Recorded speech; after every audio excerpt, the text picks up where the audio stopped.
¿Cómo están mis estimados estudiantes del tercer año de secundaria? Soy la profesora Milagros Bustillos del área de Ciencias Sociales y les voy a explicar el tema del absolutismo.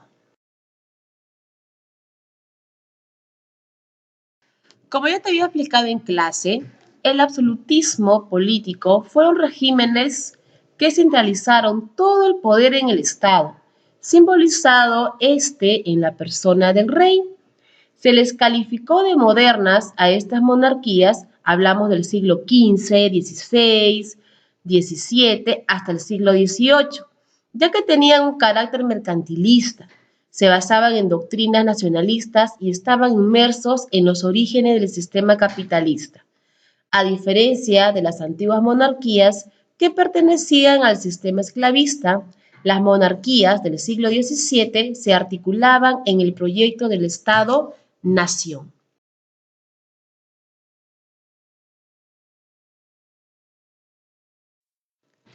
El sistema político del absolutismo, como ya sabemos, que todo el poder se concentraba en la figura de un rey, pero también las decisiones de gobierno las tomaba directamente el monarca con la asesoría de sus consejeros. Para afianzar la autoridad del rey, las monarquías absolutas contaban con un gran aparato administrativo, constituido por funcionarios pagados por el poder central. Ellos se hacían cargo de cobro de impuestos, con lo que se financiaba los gastos de la burocracia, la corte y las guerras externas. El constante incremento de estos impuestos causaba el descontento de los sectores populares.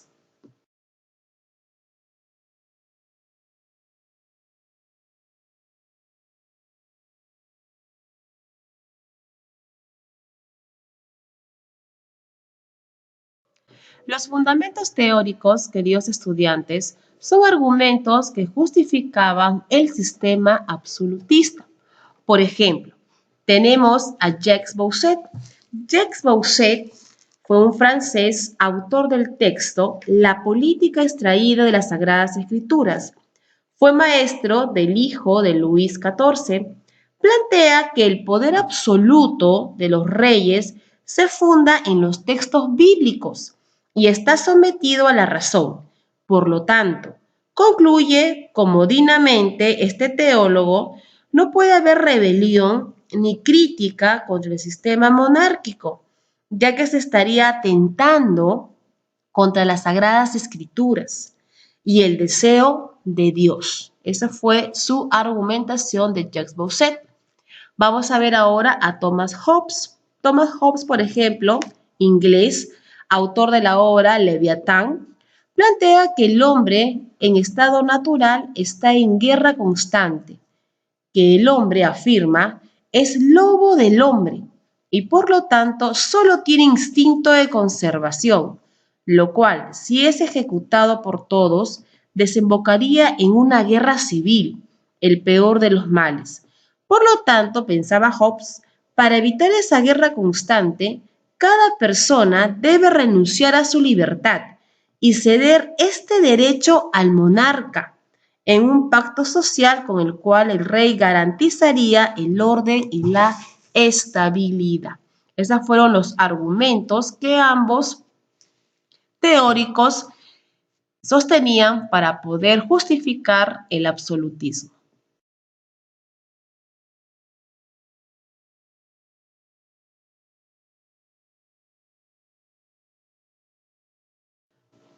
Un punto importante es mencionar a Francia, ya que fue considerado el Estado absolutista modelo. ¿Y por qué?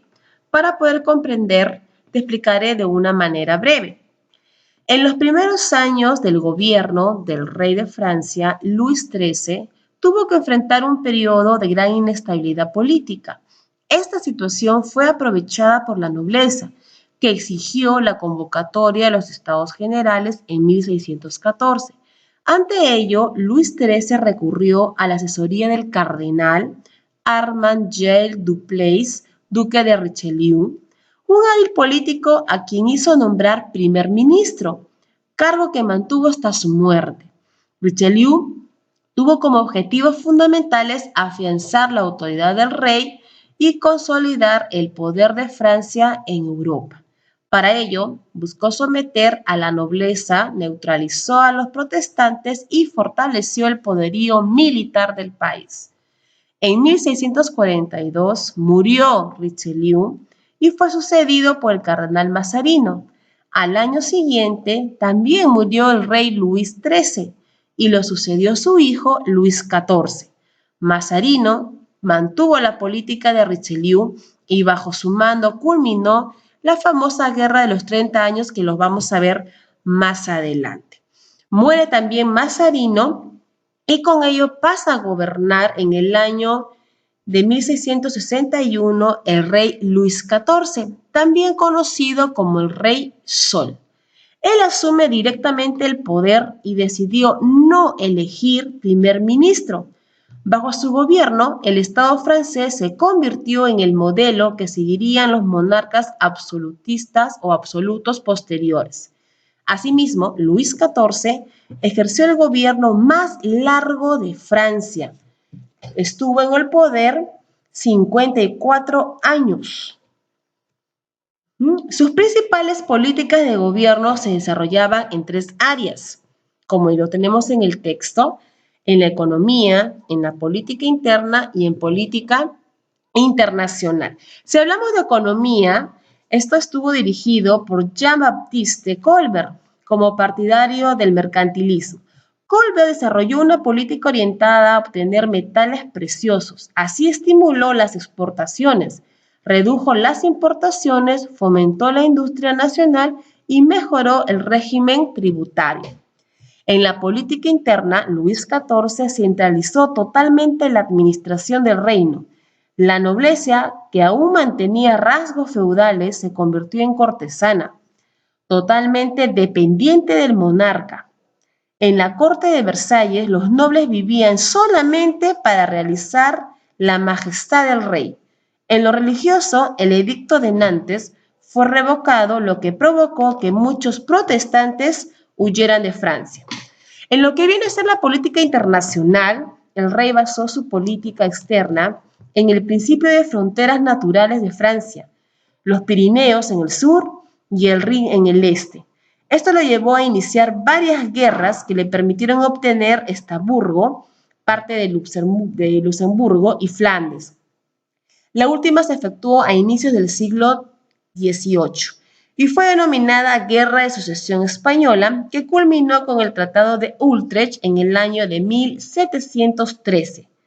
A través de este acuerdo, la Casa Real Francesa de los Borbones renunció a la unificación de las coronas de Francia y España, y Felipe V fue reconocido solo como rey español. Un datito extra que te voy a dar es lo siguiente.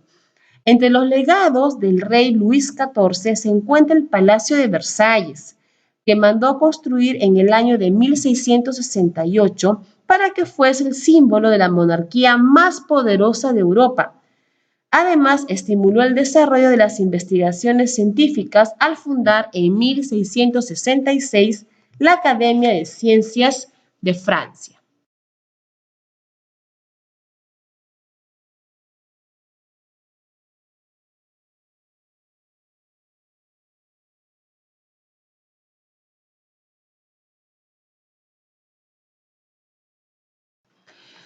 Un acontecimiento importante que sucedió en este siglo XVII fue la Guerra de los 30 años, que fue desde 1618 hasta 1648. Fue el enfrentamiento entre católicos y protestantes, es decir, un enfrentamiento entre religiones, que después se va a convertir en una guerra por la supremacía política, principalmente en Europa. Esto se va a dar en Europa. La guerra va a comenzar en Alemania, donde luego va a intervenir España, Inglaterra, Holanda, Dinamarca, Suecia y Francia. La Paz de Westfalia, que va a ser firmada en 1648, puso fin a la guerra y significó el fin de la supremacía española en Europa y el ascenso de Francia como potencia hegemónica.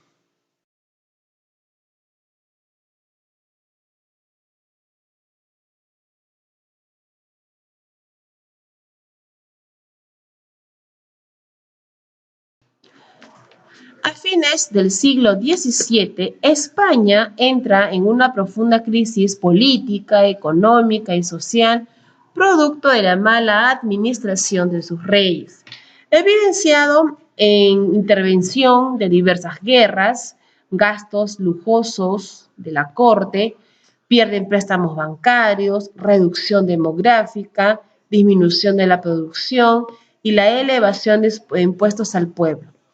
Y para finalizar, muere el rey Carlos II sin dejar descendencia. Lo que va a provocar luego va a ser la Guerra de Sucesión Española. Con todos estos acontecimientos importantes, España decae en todos los sistemas, ¿no? Muy bien, hasta aquí llegamos con el tema del absolutismo político de Europa. Cualquier pregunta que ustedes desean consultar lo pueden hacer a través de mi correo institucional para poderles responder. También les voy a enviar fichas para complementar el tema y videos también para que ustedes puedan observar y tener un panorama mucho más amplio de lo que hoy hemos tratado. Un abrazo fuerte, cuídense mucho y hasta la próxima.